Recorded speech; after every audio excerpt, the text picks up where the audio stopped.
السلام علیکم ناظرین، کیا حال چال ہے؟ خیریت سے ہیں؟ ٹھیک ٹھاک ہے۔ آج کا پروگرام لیے آپ کی خدمت میں حاضر ہوں۔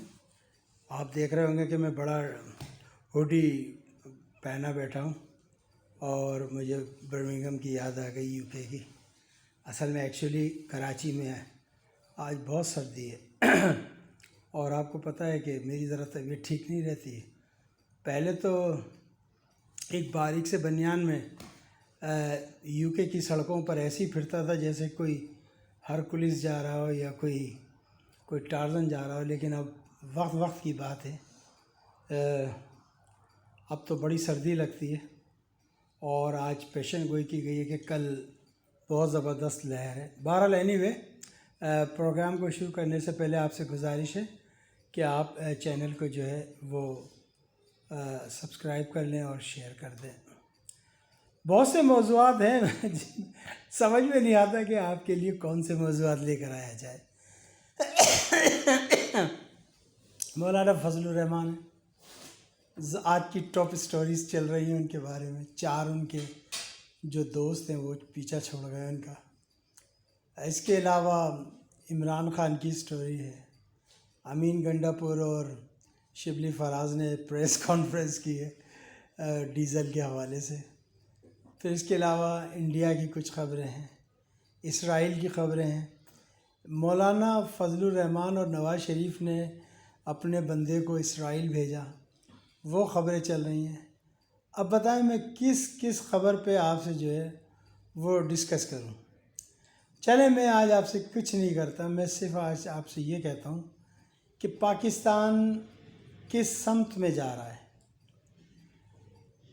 ابھی میرے دوست آئے تھے، میرے پاس بیٹھے تھے، انہوں نے کہا جی وہ عمران خان نے یہ کر دیا۔ میں نے کہا بھائی آپ رہتے کہاں ہیں؟ پہلے تو آپ یہ بتائیں۔ کہ جی میں کراچی میں رہتا ہوں۔ میں نے کہا ٹھیک، تو کراچی میں حکومت کس کی ہے؟ کہ پیپلز پارٹی کی، سندھ کی۔ میں نے کہا ٹھیک۔ میں نے کہا آپ کو پتہ 18ویں ترمیم کیا ہے؟ کہتے نہیں مجھے نہیں معلوم 18ویں ترمیم کیا ہے۔ تو میں نے کہا 18ویں ترمیم بھائی وہ ہے جس کے ذریعے آپ کو بالکل کاٹ کے رکھ دیا ہے۔ پہلے بھٹو نے کوٹا سسٹم لگایا اور رہی صحیح جو آپ کے بزنس کرنے کی صلاحیت تھی وہ 18ویں ترمیم نے ختم کر دی کہ یار ہماری دکانیں توڑی جا رہی ہیں، نالے توڑے جا رہے ہیں اور ہمارے کو بس بے روزگار کیا جا رہا ہے۔ میں نے کہا پھر میں نے ان کو سمجھانا شروع کیا کہ دیکھو اب کے اگر الیکشن آئے تو ووٹ آپ نے صرف پی ٹی آئی کو دینا ہے، چونکہ ایم کیو ایم سے جب ہم کہتے تھے کہ بھائی یہ گٹر بہ رہا ہے اس کو ذرا صحیح کروا دیں، تو ایم کیو ایم کا جو کونسلر تھا وہ ہم سے یہ کہتا تھا کہ بھائی میرے پاس اختیارات نہیں ہیں، میرے پاس اختیارات نہیں۔ اچھا بھائی یہ لائٹ لگوا دیں، یہ اسٹریٹ لائٹ، میرے پاس اختیارات نہیں ہیں۔ تو پھر ہم ایم کیو ایم کو ووٹ کیوں دیں جن کے پاس اختیارات نہیں ہیں؟ دیکھیں آپ ووٹ ان کو دیں جن کے پاس اختیارات ہیں۔ رہی پیپلز پارٹی، تو پیپلز پارٹی کراچی والوں کی کبھی ہو ہی نہیں سکتی۔ یا میری بات لکھ لیں، میں آپ کو بڑے پتے کی بات بتا رہا ہوں۔ سن 70 کے الیکشن میں جو سندھ کے شہری علاقے تھے وہاں سے پیپلز پارٹی بڑی بری طریقے سے ہاری تھی، سندھ کے شہری علاقوں سے، اور اسی کا بدلہ ذوالفقار علی بھٹو نے کوٹا سسٹم کے ذریعے لیا۔ اور آج تلک کراچی، حیدرآباد، میر پرخاص، یہاں سے یہ لوگ جیت ہی نہیں سکیں شہروں سے، چونکہ شہروں میں ان کی کوئی وقت نہیں ہے، ان کی کوئی ویلیو نہیں ہے۔ اسپیشلی کراچی سے تو نہیں جیت سکے۔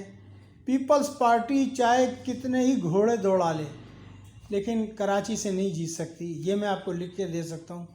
چاہے کتنے بھی یہ لبادے اوڑھ لیں کہ جی یہ ملیر ہو گیا، یہ بلدیہ ہو گیا، یہ لیاری ہو گیا، یہ فلانا ہو گیا، اتنے بنا دیے، سینٹرل ہو گیا، ایسٹ ویسٹ کورنگی، جتنا بھی توڑ پھوڑ کر لیں کراچی سے یہ نہیں جیت سکتے ہیں، چاہے یہ کتنی بھی بے ایمانی کر لیں۔ اچھا آج کل مردم شماری کی بات چل رہی ہے تو میں گواہ ہوں، میں جھوٹ نہیں بولتا، میں گواہ ہوں کہ میرے گھر میں 3 فیملی رہتی تھی، میں، میرا چھوٹا بھائی اور بڑا بھائی۔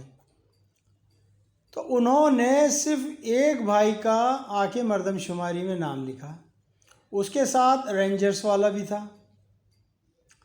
جب میں نے آبجیکشن اٹھایا، میں نے کہا یار آپ کیسی بات کر رہے ہو، یہاں آپ میرا بھی نام لکھیں، دیکھیں میرا نام اس گھر سے رجسٹرڈ ہے اور یہاں سے میں ہوں، تو آپ نے میری مردم شماری میں تو نام نہیں ڈالا، نہ میری بیوی کا، نہ میرے بچوں کا، نہ کسی کا۔ تو وہ نہیں جی وہ ہم کل آئیں گے، وہ آج تک کل ہو گیا، وہ آئے نہیں ہیں۔ تو صرف ایک آدمی کا، ہمارے گھر کے اندر 15-16 افراد تھے، تو ایک آدمی کی مردم شماری ہوئی ہے اور وہ جو 14-15 تھے وہ گئے۔ تو بہرحال یہ ہے۔ تو یہاں پر میں سپورٹ کروں گا ایم کیو ایم کو کہ مردم شماری سے میں متفق نہیں ہوں، بالکل ربش ہوئی ہے اور اپنے مطلب سے کروائی گئی ہے۔ اور رہی پیپلز پارٹی، تو پیپلز پارٹی جو ہے وہ کچھ بھی کر لے، وہ کراچی سے نہیں جیت سکتی، چاہے وہ کچھ بھی کر لے۔ ہاں ایک میں آج گارنٹی دیتا ہوں، پیپلز پارٹی آج کوٹا سسٹم ختم کر دے، آپ دیکھیں پیپلز پارٹی کو دھڑا دھڑ ووٹ ملیں گے، نمبر 1۔ دوسری بات یہ کہ تھوڑا سا آ جاتے ہیں ہم ملکی حالات کے اوپر۔ جب عمران خان کو حکومت ملی تو ملک دیوالیہ ہو چکا تھا تقریباً، اس میں کوئی شک نہیں کہ ہمارے ایٹمی اثاثے بھی بک جاتے ہیں۔ انہوں نے جس طریقے سے ملک کی ریڑھ لگائی تھی پیپلز پارٹی اور نواز شریف کے لوگوں نے، وہ بہت ہی عجیب و غریب قسم سے لگائی تھی۔ بہرحال اب وہ میرے دوست بیٹھے ہوئے تھے، میں نے پھر ان کو سمجھایا کہ بھائی پچھلے کچھ مہینے میں جو ہے تیرے پہ 12 لاکھ روپے قرضہ چڑھا؟ کہتا ہاں بھائی چڑھا۔ Excuse me. تو میں نے کہا بھائی پھر تو نے کیسے اس کو سپورٹ کیا 12 لاکھ کو؟ کہنا میں نے اپنے اخراجات کم کر دیے اور اپنی آمدنی بڑھائی اور یہ کرا اور وہ کرا۔ کہتا ابھی بھی میں قرضے میں چل رہا ہوں۔ تو میں اب 12 لاکھ کیا پوزیشن ہے؟ کہتا ہاں پہلے سے بہتر ہے۔ تو میں نے کہا بس یہی بات ہے کہ ہمارے ملک کو دیوالیہ کر دیا تھا۔ اب الحمدللہ ہمارے ملک کے اندر زبردست صنعتوں کے جال بچھ رہے ہیں۔ پھر میں نے انہیں بتایا کہ ہماری جو ٹیکسٹائل ہے اس میں اضافہ ہوا ہے، چمڑے کی صنعت جو کہ تباہ برباد کر دی تھی۔ پاکستان کی 2 صنعتیں ہیں جو سب سے بڑی ہیں، جو پاکستان جن پہ رلائی کرتا ہے، ایک ٹیکسٹائل اور دوسرا چمڑا۔ چمڑے کی صنعت کو بالکل برباد کر دیا تھا، لیکن فرسٹ ٹائم میں نے آج انڈیکیشن دیکھیں 7% چمڑے کی جو برآمدات ہے یا ایکسپورٹ ہے اس میں اضافہ ہوا ہے۔ Well done. پھر ہمارے ملک کا خزانہ اب الحمدللہ بھرنے لگا، جو ڈیجیٹل روشن پروگرام ہے اس کے تحت پیسے آنے لگے ہیں، ریمیٹنس آنے لگی ہیں۔ اس کے علاوہ ایران نے اور ترکی نے اور پاکستان نے جو ہے ایک نیٹ ورک شروع کیا ہے ریل کے حوالے سے، جس میں گوڈس جائیں گے فی الحال، کارگو، اور پھر ہوگا۔ اس کے علاوہ گوادر سے لے کے افغانستان اور افغانستان سے لے کے جو ہے وہ ازبکستان اور افغانستان نے تو سائن کر دی ہیں اس لائن کے اوپر۔ اگلے ہفتے ازبکستان کے صدر ان کاغذات کو لے کر پاکستان آ رہے ہیں، تو انشاءاللہ تعالی عمران خان بھی سائن کر دیں گے، تو یہ ایک لائن ایسے جائے گی۔ اور جو جال بچھ رہا ہے، اس کے علاوہ دھابے جی میں جو انڈسٹریل ایریا لگ رہا ہے، وہاں پہ لوگوں نے زمینیں خرید کے صنعتیں بنانا شروع بھی کر دی ہیں۔ میں خود دیکھ کر آیا ہوں کہ وہاں پر جو ہے کنسٹرکشن کا کام شروع ہو گیا ہے، زمینوں کو ہموار کیا جا رہا ہے وغیرہ وغیرہ۔ پھر فیصل آباد میں بہت بڑا علامہ اقبال سینٹر بن رہا ہے، پھر رشک زئی میں بن رہا ہے۔ تو ماشاءاللہ ملک جو ہے وہ اس وقت خوشحالی کے اس پر ہے۔ پھر میں نے اس بھائی سے پوچھا، میں نے کہا بھائی یہ بتاؤ کہ تم چلو آپ کہہ رہے ہو کہ مہنگائی ہو گئی، میں مانتا ہوں، میں نے کہا آپ نوکری پیشہ ہو یا اپنا کاروبار کرتے ہو؟ اس نے کہا بھائی میں اپنا کاروبار کرتا ہوں۔ تو میں نے کہا جو بزنس مین آدمی ہے وہ تو بھوکا سو ہی نہیں سکتا۔ چلو میں مان لوں کہ بیچارہ جو نوکری پیشہ آدمی ہے مڈل کلاس کا، اس کے اوپر پریشانیاں ہیں، چلو ان کی تنخواہیں نہیں بڑھی، یہ ماننے والی بات ہے، 1-2 سال سے یا جب بھی ہے، لیکن وہ بیچارے ہمیں ان کو سلوٹ کرنا چاہیے کہ وہ ہمارے وطن کی خاطر، اپنے وطن کی خاطر قربانی دے رہے ہیں۔ تو انشاءاللہ تعالیٰ اس کا ثمر ان کو ضرور ملے گا، ایسی بات نہیں ہے، بس تھوڑے سے دن کی اور بات ہے۔ پھر اس کے علاوہ گوادر جو ہے اس کی تقریباً پورٹ تیار ہے، وہاں سے مال جو ہے افغانستان گیا ہے پچھلے دنوں، اور چائنا بھی گیا ہے۔ تو الحمدللہ ایک یہ سلسلہ شروع ہو گیا ہے۔ پھر گوادر پورٹ بھی تقریباً تیار ہو چکی ہے۔ اس کے علاوہ گوادر کا ایئرپورٹ جو ہے وہ انشاءاللہ تعالیٰ اگلے سال نہیں تو اس سے اگلے سال جو ہے دستیاب ہوگا فلائٹس کے لیے۔ اور اس کے علاوہ ریل گاڑی جو ہے ML1 اس پہ بھی کام شروع ہونے جا رہا ہے، ابھی تک تو ہوا نہیں ہے لیکن ہونے جا رہا ہے۔ پھر اس کے علاوہ ایک پیچ ہے سکھر سے لے کے حیدرآباد تک کے درمیان موٹر وے کا، انشاءاللہ تعالیٰ وہ بھی شروع ہو جائے گا اور اس پہ بھی کام ہو جائے گا۔ یعنی ایک ترقی کا پہیہ چل پڑا ہے۔ یعنی سیمنٹ آپ دیکھیں، بے تحاشا سیمنٹ جو ہے بک رہا ہے اور رات دن فیکٹریاں کام کر رہی ہیں۔ اب چونکہ میرا تعلق ایک انڈسٹریل سٹی سے ہے تو میں گاہے بگاہے دیکھتا رہتا ہوں کہ کیا ہو رہا ہے۔ اگر آپ لانڈی انڈسٹریل ایریا کی طرف نکل جائیں، جتنی اسٹیل مل ہیں 24/7 ڈیز اے ویک 24/7 کام کر رہی ہیں، دھڑا دھڑ لوگ کام کر رہے ہیں، کوئی چھٹی نہیں، کسی قسم کی نہیں۔ اس کے علاوہ اگر آپ لانڈی کی طرف چلے جائیں تو 1-2 پرائیویٹ سلاٹر ہاؤس بنائیں، اس میں رات دن سلاٹرنگ ہو رہی ہے۔ اور میں نے جب پوچھا بھائی کہ یہ مال کہاں جا رہا ہے تو پتہ لگا یہ چائنا جا رہا ہے، یہ سعودیہ جا رہا ہے، یہ ایران جا رہا ہے۔ اس کے علاوہ آپ گڈاپ پہ چلے جائیں۔ آج میں جام کمال کا انٹرویو سن رہا تھا تو وہ یہ کہہ رہے تھے میرا جو علاقہ ہے لسبیلا ہے، کہنے لگا آپ وہاں جائیں دیکھیں کتنی صنعتیں 300-400 صنعتیں جو ہے لسبیلا میں لگی ہوئی ہیں۔ تو مطلب اللہ نے چاہا تو انشاءاللہ تعالیٰ دن پھر جائیں گے، لیکن یہ کچھ غدار وطن جو آ گئے ہیں ان سے ہمیں ہوشیار رہنے کی ضرورت ہے، بہت ہی ہوشیار رہنے کی ضرورت ہے۔ انہیں صرف اپنے ابوؤں کو بچانا ہے، مولانا ڈیزل کو جو ہے اپنی جائیدادوں کو بچانا ہے، اور یہ غدار ہیں۔ ابھی پچھلے دنوں ایک صحافی اس کی کتاب چھپی، اس میں اس نے کہا کہ نواز شریف مجھے گارڈن میں لے گئے اور کہا کہ جا کے کہیں واجپئی کو کہ ہم تمہارے ساتھ ہیں، یہ فوج جو ہے ہمیں ریکارڈ کر رہی ہے۔ بتائیں ایسے تو بکاؤ مال ہیں، اور میری سمجھ میں نہیں آتی ہے کہ ہمارے پنجاب کے لوگوں کو کیا ہوا ہے۔ میں تو پنجابیوں کو بڑا محب وطن سمجھتا ہوں ہمیشہ سے، کہ جتنی قربانی پنجاب نے دی کسی نے نہیں دی۔ ایسٹ پنجاب پورا چھن چھن کے آ گیا، کٹ گیا، مر گیا پاکستان کے لیے، اور آج پنجاب کے لوگ اس کا ساتھ دے رہے ہیں، اس غدار کا۔ یہ تو بہت بڑا غدار ہے نواز شریف اور اس کی پوری فیملی۔ سب سے زیادہ ان کے اوپر ہی کرائم نکلا ہے۔ آپ دیکھیں زرداری نے بھی کرا، لیکن زرداری کا فی الحال کچھ نہیں آ رہا، سب سے زیادہ انہی کا نکل رہا ہر جگہ سے۔ جس جگہ سے آپ کپڑا اٹھائیں وہیں سے کیڑے نکل رہے ہیں، رشوت کے، کرپشن کے، نواز شریف کے، ایسے بڑے بڑے کیڑے کہ توبہ توبہ توبہ، اللہ معاف کرے۔ میری سمجھ میں نہیں آتا کہ یہ لوگ مر کے جائیں گے تو ان کا کیا ہوگا۔ پھر کل کی خبر ہے ان کے بیٹے ابلو ڈبلو وہ شراب پیتے ہوئے پکڑے گئے وہاں لندن کے اندر۔ بتائیں، استغفر اللہ، شراب پیتے ہوئے پکڑے گئے۔